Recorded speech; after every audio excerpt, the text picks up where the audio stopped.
gambar kamu bagus, Vi. Tapi kenapa kamu gambar perayaan 17 Agustus? Habisnya 17 Agustus itu hari besar nasional yang aku suka, Kak. Banyak perlombaan di sana. Dan nantinya gambar ini mau Vivi kasih ke teman Vivi yang akan pindah. Nanti kakak bantuin aku ya. Oke, siap. Pas banget nih, kamu lagi gambar perayaan kemerdekaan Indonesia. Karena kakak akan bahas identitas negara. Nah, teman-teman di rumah, tuliskanlah tanggal dari salah satu hari besar nasional yang kamu sukai. Dan alasan mengapa kamu menyukai hari itu. Catat jawabanmu di buku kerjamu ya. Selamat pagi teman-teman. Sebelum kita melakukan kegiatan belajarnya, jangan lupa siapkan buku catatan dan buku latihan kalian ya. Nah, kali ini kita akan membaca buku tentang identitas negara. Namun sebelum kita lanjutkan aktivitas, yuk kita berdoa dulu semoga ilmu yang kita pelajari dapat bermanfaat dan dipahami oleh kita semua. Oke, yuk kita doa yuk. Yuk. Amin. Nah, seperti janji kakak nih, kita sekarang akan bahas mengenai identitas negara. Nah, Vivi tahu nggak sih identitas negara kita apa aja? Enggak, Kak. Memangnya identitas negara itu apa sih? Identitas negara itu merupakan ciri-ciri atau jati diri suatu negara dan hanya dimiliki oleh negara tersebut, Vi. Oh, terus identitas negara kita apa, Kak? Nah, identitas negara kita ada 4. Yang pertama, bendera negara Sang Merah Putih. Nah, itu merupakan identitas negara Indonesia yang merupakan lambang tertinggi bangsa kita. Yang kedua, lagu kebangsaan kita, Vi. Aku tahu. Lagu kebangsaan kita Indonesia Raya kan? Betul banget. Nah, lagu Indonesia Raya selain bentuk dari identitas negara kita, lagu Indonesia Raya dapat digunakan sebagai ekspresi dalam menunjukkan sikap nasionalisme dan patriotisme. Nasionalisme dan patriotisme, Kak? Iya, lagu Indonesia Raya digunakan untuk menumbuhkan semangat perjuangan untuk kemerdekaan pada masa penjajahan dan menumbuhkan rasa cinta terhadap tanah air dan bangsa. Itulah mengapa setiap upacara kita wajib menyanyikannya, Vi. Oh, Gitu. begitu. Aku paham, Kak. Nah, kalau nanti lagi upacara, Vivi harus mengikutinya dengan penuh hikmat dan jangan malah bercanda. Enggak kok, Kak. Aku nggak pernah bercanda. Oke deh, nah kakak lanjut ya. Identitas yang ketiga, itu adalah lambang negara, yaitu Garuda Pancasila. Dengan semboyannya Bhinneka Tunggal Ika, arti Bhinneka Tunggal Ika yang kamu ingat apa coba, Vivi? Apa ya, Kak? Oh iya, berbeda-beda tetap satu. Nah, itu dia. Ih, pinter banget. Jadi, perlu kita ketahui bahwa semboyan Bhinneka Tunggal Ika diambil dari Kitab Sutasoma yang dikarang oleh Mpu Tantular pada masa kerajaan Majapahit. Nah, jika diartikan tiap kata, Bhinneka berarti beda. Tunggal berarti satu. Nah, Ika berarti itu. Jika digabungkan menjadi berbeda itu satu. Nah, kita dapat mengartikannya lebih luas lagi nih. Seperti walaupun dalam keberagaman, kita tetap bersatu. Gitu. Wah, aku baru tahu, Kak. Oke, aku ingat-ingat. Nah, mantap. Identitas negara yang terakhir adalah bahasa nasional atau bahasa persatuan, yaitu bahasa Indonesia. Kalau bahasa persatuan maksudnya seperti apa sih, Kak? Nih, bahasa persatuan adalah bahasa yang digunakan sebagai pemersatu suku, budaya, dan bahasa yang beragam di Indonesia. Nah, gimana nih, Vi? Udah paham kan? Sebagai pelajar yang teladan dan warga negara yang baik, Vivi harus hafal loh, karena masing-masing identitas negara mempunyai peran yang sangat penting. Sekarang coba Vivi jawab pertanyaan kakak ya. Oke, Kak. Vivi sudah siap. Oke, siap. Nih, apa saja 4 identitas pokok negara? Yang pertama, bendera negara adalah Sang Merah Putih. Yang kedua, lagu kebangsaan adalah lagu Indonesia Raya. Ketiga, lambang negara adalah Garuda Pancasila dengan semboyan Bhinneka Tunggal Ika. Keempat, bahasa nasional atau bahasa persatuan adalah bahasa Indonesia. Nah, pinter banget Vivi, jawabnya udah lengkap. Nah, sekarang pertanyaan yang kedua ya. Oke, apa sih arti semboyan Bhinneka Tunggal Ika? Kalau diartikan tiap kata, bineka berarti berbeda, tunggal berarti satu, ika berarti itu. Jadi, jika digabungkan menjadi berbeda itu satu. Atau kita dapat juga mengartikannya menjadi walaupun dalam keberagaman, kita tetap bersatu. Nah, mantap Vivi. Nah, kamu emang hebat. Nah, gimana nih adik-adik di rumah? Apakah kalian juga sudah memahami informasi tadi? Nah, kakak yakin banget jawaban adik-adik di rumah itu pasti benar juga kan? Iya, aku juga sudah paham kok, Kak. Nah, kalau Vivi sudah paham, sekarang Kak Marsha punya pertanyaan untuk lanjut dijawab oleh teman-teman di rumah. Nih, kapan saja lagu kebangsaan dinyanyikan? Mengapa rakyat Indonesia perlu bicara bahasa yang sama selain bahasa daerah mereka sendiri? Nah, jangan lupa tuliskan jawabanmu di buku latihan ya, teman-teman. Kak, bantu aku membungkus hadiah untuk temanku yang pindah itu yuk. Yuk! Yuk.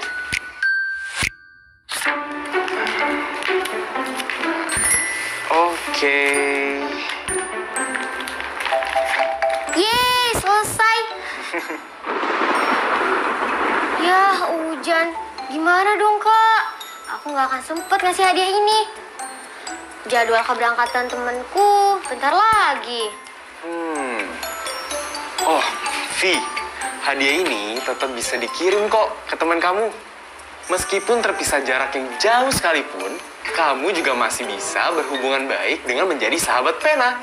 Sahabat pena itu apa, Kak? Nah, teman-teman di rumah, pernahkah kamu mempunyai sahabat pena? Sahabat pena adalah sahabat yang berkomunikasi denganmu melalui surat. Nah, bagaimana jika sahabat penamu adalah teman yang berada di luar negeri dan baru belajar berbahasa Indonesia? Tentu surat yang kamu tulis harus menggunakan bahasa yang sederhana dan mudah dipahami. Kalau begitu, aku mau menulis surat untuk sahabat penaku. Tentu sangat bisa, Vi. Tapi sebelum itu, kamu harus belajar dulu bagaimana menulis surat untuk sahabat penamu. Mau, Kak? Kasih tahu dong caranya. Oke, Vivi dan teman-teman nih di rumah, perhatikan dengan baik ya.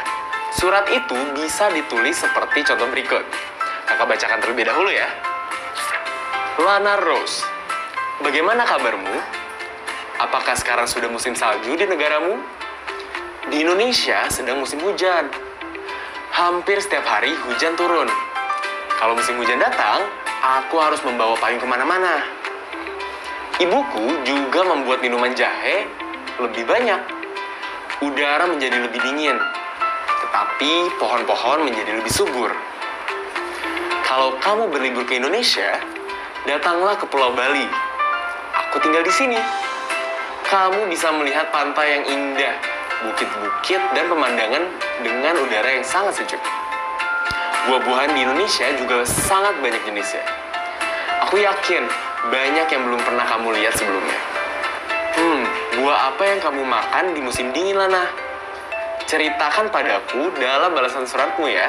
Salam Ade Sawitri. Nah, gimana? Kamu sudah paham belum dari surat yang kakak bacakan? Masih sedikit bingung, Kak. Dalam menulis surat, ada beberapa hal yang harus kamu perhatikan. Pada bagian atas, kamu bisa menulis daerah di mana kamu menuliskan surat tersebut dan tanggal kamu menuliskannya. Untuk mengawali surat, kamu bisa menulis kalimat sapaan. Misal, Lana Rose, bagaimana kabarmu? Apakah sekarang sudah musim salju di negaramu? Lalu, pada isi surat itu, kamu bisa mengungkapkan perasaanmu. Kamu bisa bercerita mengenai apa saja hal yang menarik bagimu. Dan pada akhir surat, kamu bisa meminta sahabat penamu untuk mengirimkan surat balasan. Tidak lupa juga untuk menuliskan salam dan namamu pada bagian bawah surat. Aku sudah paham, Kak. Oke, kita sama-sama udah membaca contoh surat untuk sahabat pena. Sekarang, tugas teman-teman di rumah menulis surat untuk sahabat penamu yang tinggal di luar negeri dan sedang belajar bahasa Indonesia. Ceritakanlah yang kamu rasakan sebagai anak Indonesia. Tuliskan suratmu di buku latihanmu ya, teman. Teman-teman, kalau tadi kita sudah membahas cara menulis surat. Di dalam surat tersebut, kamu bisa memasukkan kalimat deskripsi loh. Sudah tahu belum kalimat deskripsi itu seperti apa? Belum, Kak. Kalimat deskripsi adalah kalimat yang menjelaskan keterangan dan ciri-ciri secara terperinci tentang orang, benda termasuk tumbuhan dan hewan, tempat, dan waktu. Nah, tugasmu kali ini adalah berlatih membuat kalimat deskripsi tentang orang seperti contoh berikut. Yang pertama, ayahku berambut keriting, badannya tinggi dan besar, wajahnya tampak galak, tetapi suaranya lembut dan sikapnya penyayang. Yang kedua, Naila anak terpintar di sekolah, rambutnya ikal, kulitnya putih, senyumnya manis, dan dia memakai kursi roda. Sekarang, tulislah di buku kerjamu 5 kalimat deskripsi tentang orang yang kamu kenal. Semangat, teman-teman! Mantap! Wah, sepertinya masih pada semangat ya, Kak. Kalau gitu, yaudah yuk kita lanjut materinya. Oke, sekarang perhatikan gambar diagram batang berikut. Tebaklah angka yang ditunjukkan oleh diagram batang tersebut. Kalian boleh menyalin soalnya terlebih dahulu di buku latihan masing-masing ya. Setelah itu kita bahas bersama. Nanti kamu bantu kakak ya, Vi? Tentu dong, Kak. Gimana nih teman-teman di rumah? Sudah siap kan? Yuk kita bahas. Nah, perhatikan diagram batang contoh pertama ya. Di situ nilai diagram batang pertama adalah 5. Dengan 1 kali kenaikan, di titik garis yang tingginya juga setara dengan 5. Di sini berarti nilai dari setiap 1 kali kenaikan garis adalah 5. Berarti, jika kita mengerjakan diagram batang nomor 1, di situ tertera tingginya pada titik garis kedua. Berarti 2 kali kenaikan. Kita coba memakai garis bantu ya. Nah, jika seperti ini, maka tinggi diagram batang menjadi 2 kali lipat dari diagram batang pertama. Sehingga nilai diagram batang nomor 1 adalah 5 tambah 5 sama dengan 10. Jadi, nilai pada batang nomor 1 adalah 10. Paham kan teman-teman? Paham, Kak. Sekarang Vivian coba menjawab ya. Diagram batang nomor 2 berada pada titik ketiga. Sehingga dari diagram batang nomor 1 ditambahkan 5. Jadi, tinggi diagram kedua adalah 10 tambah 5 sama dengan 15. Jadi, batang nomor 2 nilainya 15. Begitu kan ya, Kak? Pinter banget kamu, Vi. Nah, lanjut nih ke diagram batang nomor 3 ya. Oh iya, teman-teman di rumah gimana nih? Masih mengikuti? Mantap. Oke deh. Diagram batang nomor 3 berada pada titik garis keempat. Sehingga ditambahkan 5 dari diagram batang kedua. Jadi nilai diagram batang ketiga adalah 15 ditambah 5 sama dengan 20. Jadi nilai batang nomor 3 adalah 20. Lanjut, Vi, soal terakhir. Oke, Kak. Lanjut diagram batang nomor 4. Bentar. Kok bentuknya kayak gitu, Kak? Itu gimana ya? Kok Vivi jadi bingung? Dasar kamu ini.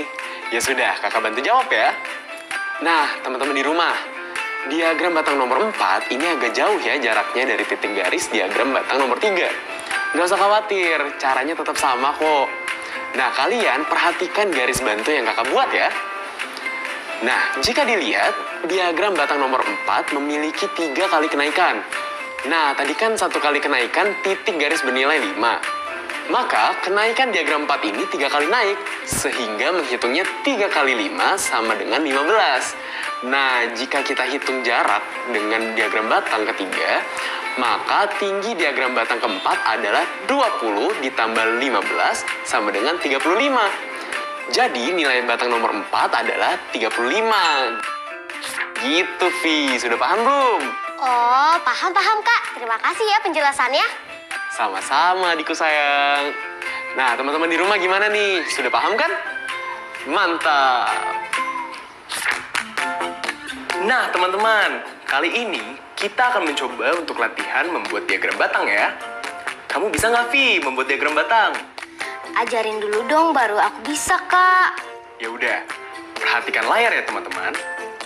Sekarang, kita akan membuat diagram banyaknya anak yang hafal Pancasila di kelas 4, kelas 5, dan kelas 6. Ikuti langkah-langkahnya ya. Kalian bisa lihat pada tabel yang muncul. Tabel tersebut adalah data yang akan kita gunakan. Kelas 4 ada 20 anak yang hafal Pancasila. Kemudian di kelas 5 ada 15 anak yang hafal Pancasila. Dan di kelas 6 ada 10 anak yang hafal Pancasila. Langkah selanjutnya, gambarlah garis sumbu diagram batang. Kemudian, tuliskan informasi pada kedua garis sumbu. Pada garis sumbu tegak, tuliskan angka dari 0 sampai angka yang melebihi angka terbesar pada data. Contohnya, karena berdasarkan data tabel tadi, angka terbesar adalah 20 anak. Maka, kalian bisa menggunakan angka 25. Sementara itu, pada sumbu mendatarnya, kalian bisa tulis nama kelasnya. Nah, bisa kalian lihat, di layar bentuknya akan menjadi seperti itu kira-kira. Oke, lanjut langkah terakhir. Gambarlah batang untuk setiap kelas. Di sini, kalian harus ingat, tinggi batang harus sesuai data tabel yang tadi. Sekarang coba kita buat ya. Kelas 4 ada 20 anak yang hafal Pancasila. Maka, kita buat batang sesuai titik tinggi 20. Kita tarik garis untuk memastikan apakah batang sudah sesuai dengan titik 20. Kemudian, untuk kelas 5, ada 15 anak yang hafal Pancasila. Maka, kita buat batang sesuai titik tinggi 15. Kita juga tarik garis untuk memastikan apakah batang sudah sesuai dengan titik 15. Terakhir, untuk kelas 6, ada 10 anak yang hafal Pancasila. Maka, kita buat batang sesuai titik tinggi 10. Sama, kita juga tarik garis untuk memastikan apakah batang sudah sesuai dengan titik 10. Nah, seperti inilah hasil keseluruhan dari diagram batang yang sudah sesuai data tabel tadi. Gimana? Mudah kan? Agak panjang ya Kak prosesnya? Memang agak panjang, namun diagram batang ini memudahkan kita untuk membaca bahkan membandingkan informasi yang ditampilkan. Jadi kelihatan kan kelas mana yang paling banyak hafal Pancasila? Iya Kak, bener banget. Lebih kelihatan sekarang. Aku jadi lebih paham.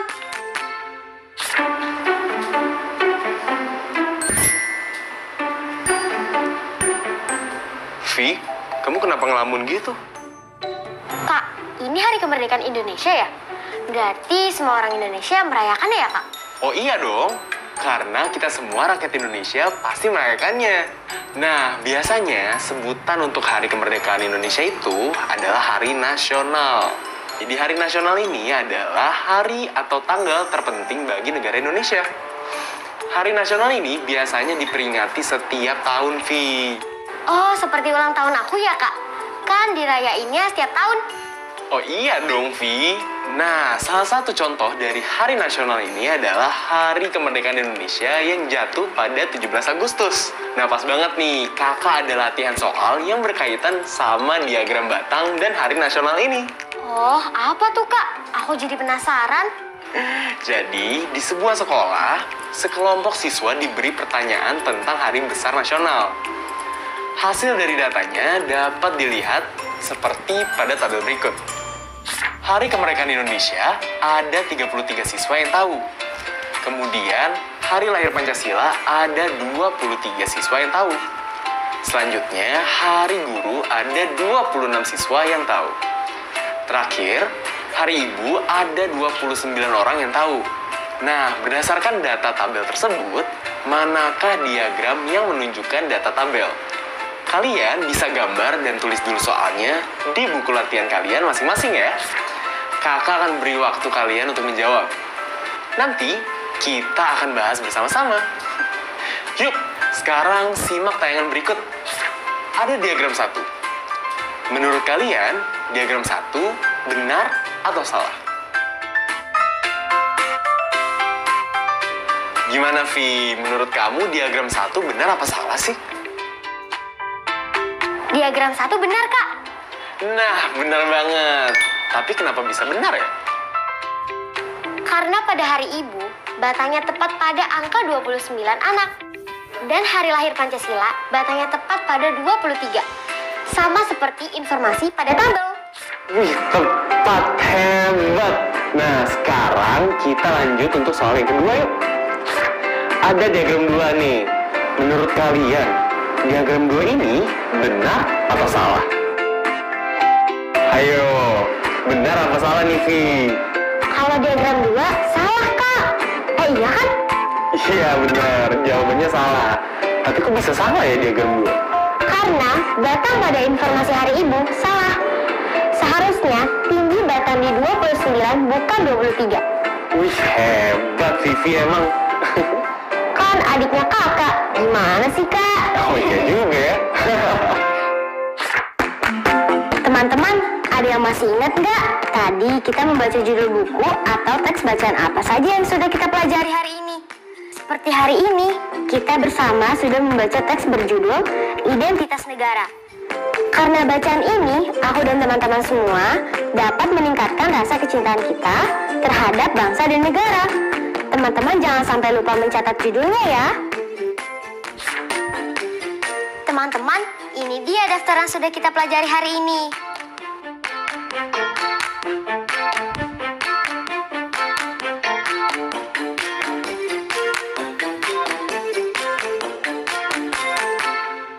Nah, selesai deh perjumpaan kita hari ini. Tapi aku seneng deh, Kak, karena banyak dapat ilmu baru hari ini. Oh iya dong. Jangan pernah bosan untuk belajar dan mencari ilmu. Dan ingat selalu jaga kesehatan kamu dan keluarga ya. Sampai jumpa lagi teman-teman. Dah.